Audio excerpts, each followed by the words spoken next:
Assalomu alaykum qadrli do'stlar. Ko'pchilik aka sotiladigan uylar bo'lsa chiqarib turing deganligi uchun maxsus video. Xo'p, o'rtoqlar, Uzun tumanida 3 xonali uy tayyor. Ichida mebeli hamma narsasi bilan hozir kirib ko'rsataman. Sotilyapti. Manzil o'rtoqlar mana Uzundan kelish katta bozor.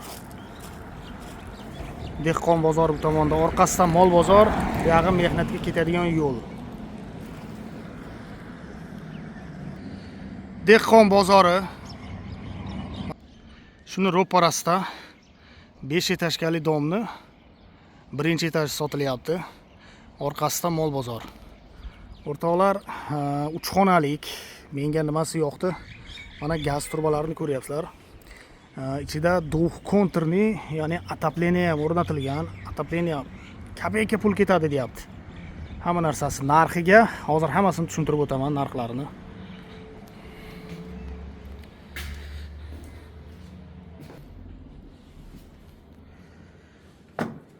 Uch xonali uyda xo'p, plyuslarni aytib o'tamiz. Konditsioner, xolodilnik yangi hammasi.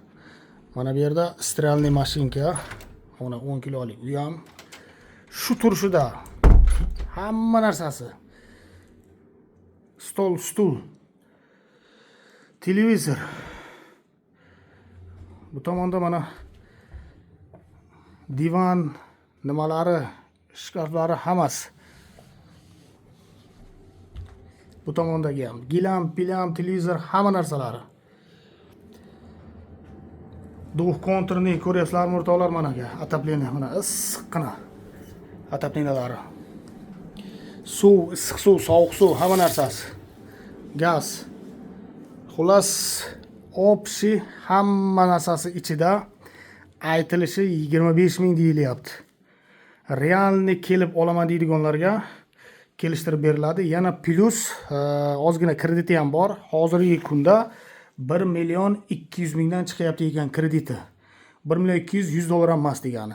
Bu yilma-yil inflyatsiyani hisobga olsak, $100 2-3 yildan keyin bu kopeyka bo'lib qoladi. Bunday olib qarasa, hozir 1 kilo go'sht 130 ming bo'lsa, 2-3 yildan keyin kim biladi u 200 ming bo'ladimi, 250 ming bo'ladimi, lekin sizlar shu 1 million 200 ming to'lab yuraverasizlar. O'rtoqlar, kimga qiziq bo'lsa, tepada Wi-Fi ham nimasi bor ekan. Ekranlaringizdagi telefon raqamiga telefon qilib kelishib, kelib ko'rib gaplashib ketasizlar. Yana kimda qanaqa savol va takliflar bo'lsa, menga ham o'zlaringiz lichkamga chiqishlaringiz mumkin. Bizni kuzatishda davom etinglar. Yaqin kunlarda yana uylar bo'lsa qo'yamiz.